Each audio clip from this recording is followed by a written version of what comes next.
got this interesting question, and it is saying figure 6.1 shows images of cells from two different organ systems. So we have cell A and cell B. All right. So the first question is saying state the names of the cells shown in figure 6.1. So this one is called the RBC, the red blood cell. Okay, so we can just say red blood cell, as simple as that. So when it comes to the function, transportation of oxygen from the lungs to the body tissues or the cells. Again, this one here is involved in the buffering system. When we talk of buffering system, maintaining the alkalinity or acidity of blood. Apart from that one, it also transports carbon dioxide from the tissues where it is made and out of the lungs.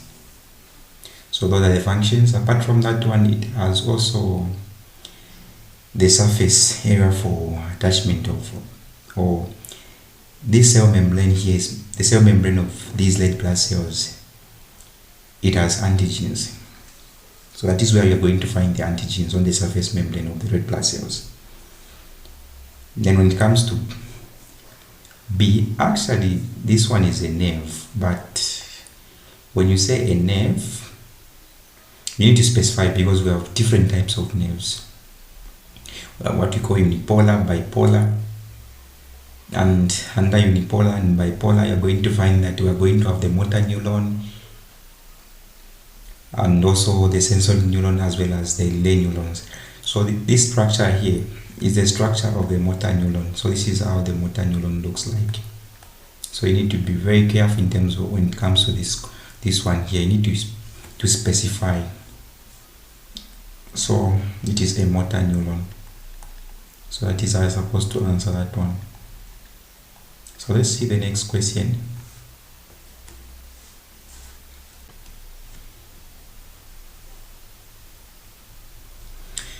Alright, so for question B, it is saying complete the definition of the term tissue by inserting the missing words. So they have started for us. A tissue is a group of cells with similar dash working together to perform a shared what. So when you talk of a tissue is made up of similar structures of cells. Okay, it is made up of similar structures of cells that work together to perform a specific function. So a tissue is a group of cells with similar features.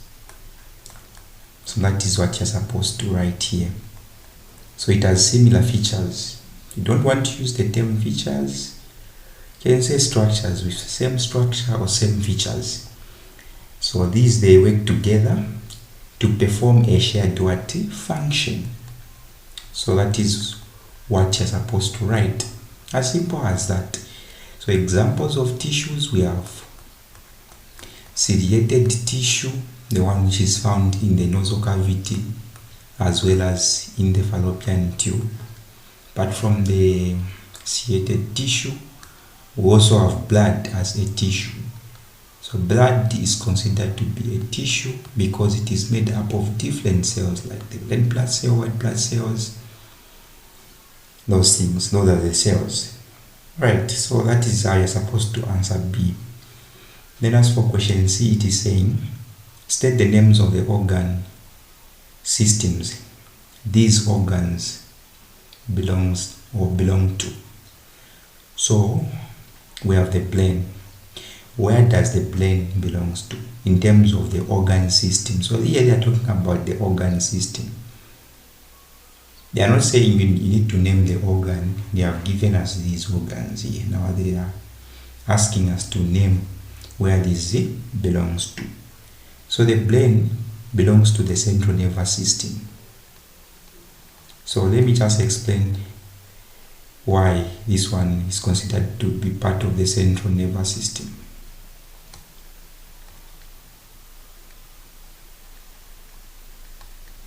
So why is this one considered to be a central nervous system? You and I, we know to say that the central nervous system is made up of the brain. Apart from the brain, it is also made up of the spinal cord. So those are the two things which makes up the central nervous system. Then we also have what we call the peripheral nervous system. So this peripheral nervous system, they found in the limbs, that is the upper limb as well as the lower limb. So those, they innervate the lower limb and the upper limb. So actually the peripheral nervous system is made up of nerve fibers. Then what about the stamen? The stamen or stamen, this one here, it is an organ which is found in plants. And actually this one here, it is a reproductive organ. So we are going to say plant reproductive organ. Or we can just not plant reproductive organ, but plant reproductive system to specify. So it is reproductive system. That is one thing that you need to know about this one. Then the last one, the ovary. These ovaries, they are involved in also reproduction, but this one is called the animal reproduction or human reproduction. Since humans, they are considered to be animals, so you can just say animal reproduction or animal reproductive system. Or if you want, you can just say human reproductive system. It is also okay. Alright, so you have gotten your 7 marks. Let's try to look at the next question. Then here we have an interesting question which is saying figure 2.1 shows an image of 2 sperm cells. Alright, so we have these 2 sperm cells. So let's see the question now. So the first question, which is question A, saying state 2 adaptive features of sperm. So what are 2 adaptive structures or features of the sperm? So as you can see here, just draw it lovely. So this is how a sperm looks like. So never mind, this one is just a rough sketch of a sperm. You're going to say like, this one is looking like a needle. No, that's okay, so the adaptive structures or the features of the sperm is that, as you can see, this one is a tail. So the tail is very, very important in that the tail is going to help now this sperm here to swim into the semen. So the semen, we talk of the semen, which is the seminal fluid. That is when the sperm swims as it move toward the fallopian tube for fertilization. Right, so apart from the sperm, let me just say, apart from the tail, it has also this portion here where you're going to find the mitochondria. And you know the function of the mitochondria, isn't it? The mitochondria provide energy for this sperm here to swim, actually provide nutrients. So let's start with the first one. We have talked about the tail. So that is the feature. Now, how is it adapted in terms of the function of the tail? So this tail here helps the sperm to swim. So it helps the sperm to swim. And let's write it here. To swim in the semen. So that is how you're supposed to write that one.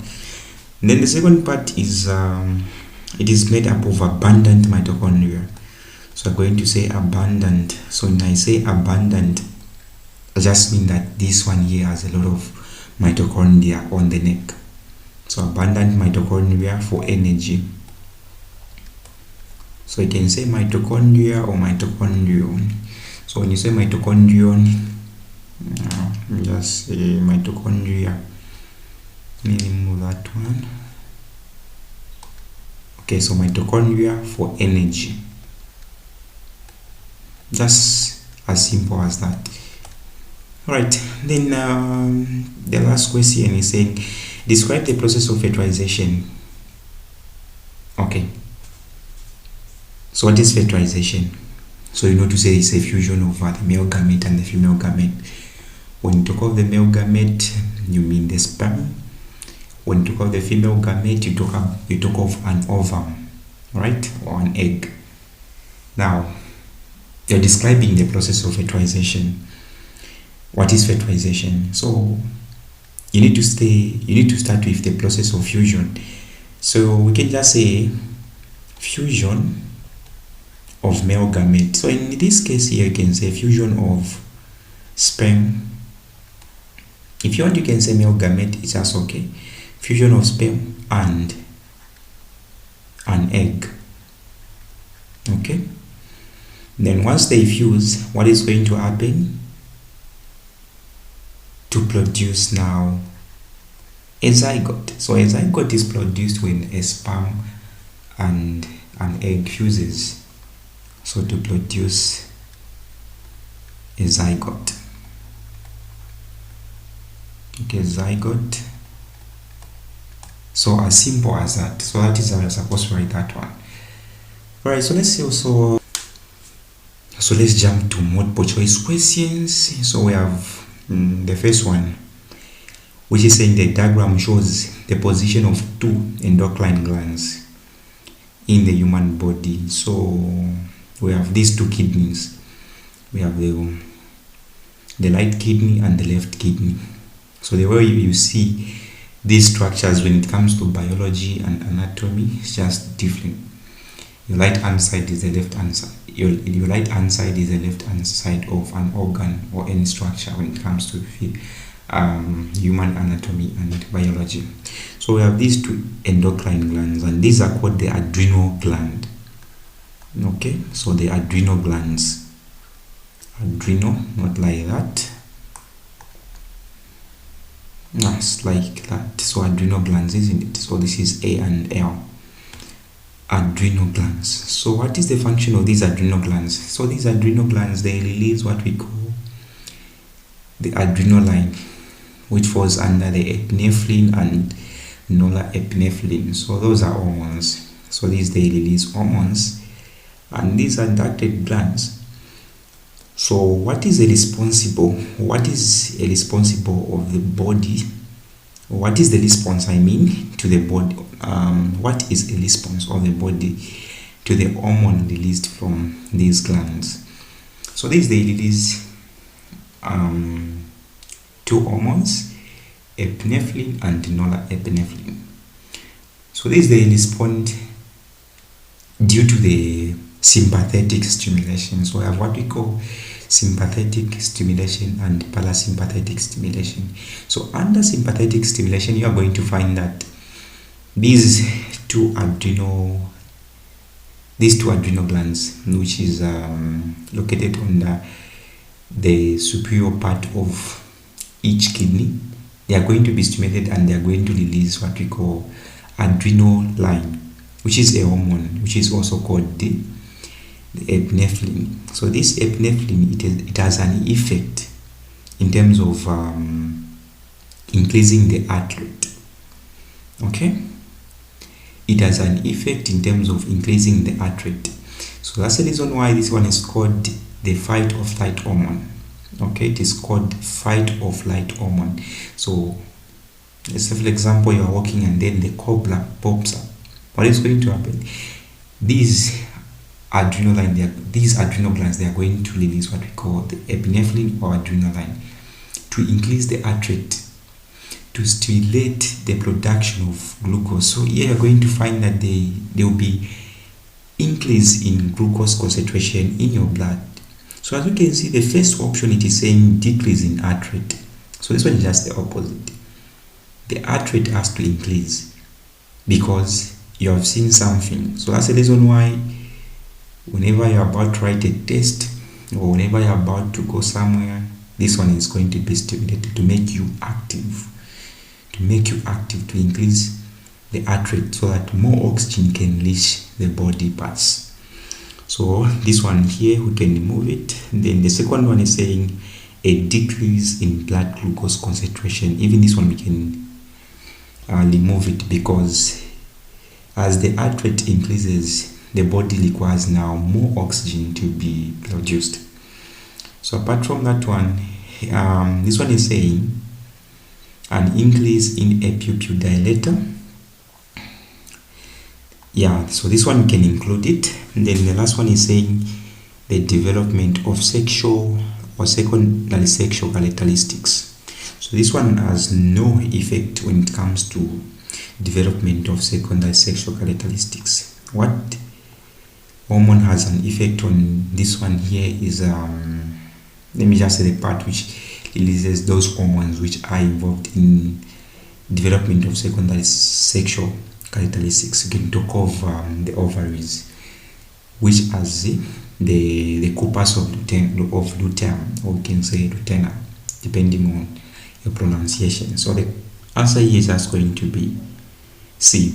But they can also phrase this question here in a different or in the same way, but you're going to find that these they can be answers when they say increase in heart rate or increase in blood glucose concentration.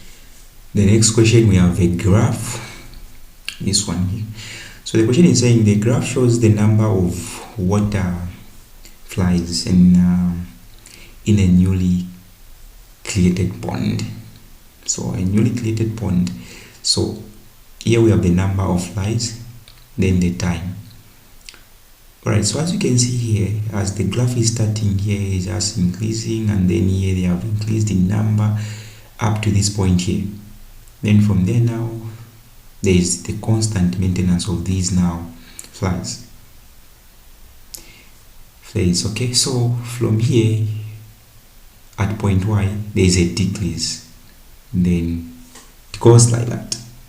So the question is saying, what event could be responsible for the shape of the graph at Y? So before we even answer this question, just try to think about it. We're talking about the pond, isn't it? We're talking about the pond. In that pond, there could be some predators for these flies, isn't it?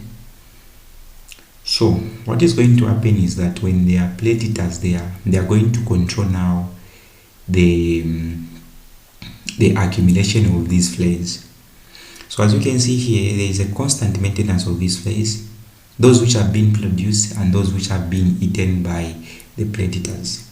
So what was happening here, maybe there was a death, the death rate increased, or there was a predator which was eating now these flies. So we have the first option, which is saying the addition of extra oxygenating plants to the pond. So these flies, they depend on these, they are aquatic animals, so they depend on oxygen which is dissolved in water. So when there is extra addition of plants, these plants, they also depend on oxygen. So there is going to be the competition in terms of the absorption of oxygen.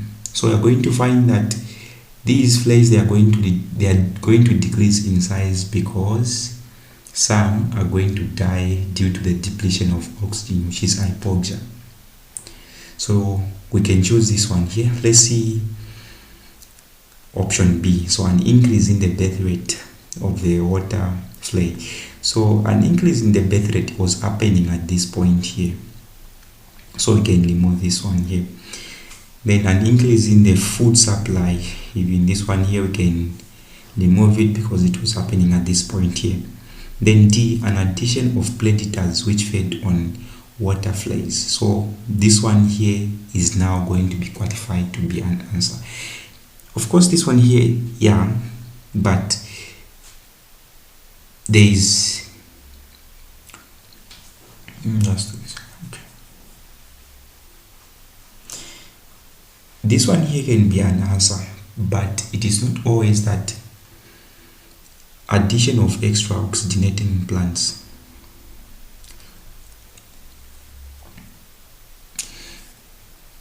can cause the depletion of oxygen in this one here. As the word suggests here, oxygenating plants, meaning these they depend on oxygen, isn't it? But there are some few predators which are going to there are some few flays which are going to remain in water. So now, why is this one qualified to be an answer? The predators, they are going to feed on the same flay, the water flays, and you know to say the predators they hunt for these flays, isn't it? But when it comes to this, they don't hunt, but they just compete for oxygen. But there are going to be other water flies which are going to survive. So this one is not going to be the answer. Actually, D is going to qualify to be an answer. Another interesting question, which is saying the diagram shows a cross section of a part of a leaf. Okay, so we have part labeled X. So the question is saying, what is the cell labeled X? So somehow or sometimes you're going to find that if you are too fast, you can say this one is a fact, isn't it? But they're talking about what cell is this one here. So this bundle here, the entire thing here, it is called the palisade tissue. But singular, this one is called a palisade cell or palisade mesophyll cell. So we are going to go for C. Then where is the epidermis? The epidermis is this part here. Now let me just do this. Okay, the epidermis is this part here, and this one is called the upper epidermis. What about the gut cells? The gut cells, we have this one here and this one here. So these are gut cells. Then the spongy mesophyll cell. The spongy mesophyll cell is this one here. So as a bundle, we can say these are spongy mesophyll tissues. Then also have the vesicular transport here, the vesicular transport, where you're going to find the xylem here at the center, surrounded by the phloems. So those are the things that need to know. Let's try to look at the last interesting question, which is coming from ecology or ecosystem.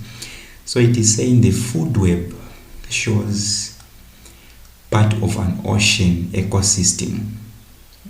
Okay, so we have the orca, and we have the seal, the sea lion, we have the sea otter, we have the sea urchin, we have the cube, we also have the algae, we have the mussel, we also have the clam, we also have the lawn, we also have the drytom. So as you can see here, the way the arrows are pointing here, they are pointing forward, going like this. So we have the kelp, algae, and diatom. These are called the producers because they are plants. So plants, they are producers. So these, they are producers. Okay, that is where now the energy flow starts from. Then these, they are going to give energy to these ones. We have the sea urchin, the mussel, the clam, and also the ram. So these, they are called the primary consumers. So the primary consumers, they get food from the producers. So they are called the primary consumers. Then we also have the sea otter. So the sea otter, these, they are called the secondary consumers. Apart from the sea otter, we also have the seal and the sea lion. These are also called the secondary consumers. So that is one thing that needs to understand here. Then lastly here we have the tertiary, which is the orca. Now, which arrow shows the number of secondary consumers and the number of tertiary consumers? in the food web. So we have the tertiary consumer here, which is just one. Then we have about three secondary consumers. So what is going to be the answer? So the number of secondary consumers, there are 3, which is this one here or this one here. Then the number of tertiary consumers, which is 1. So A qualified to be an answer. So that was the last one. Thanks for watching, and remember to subscribe for more videos.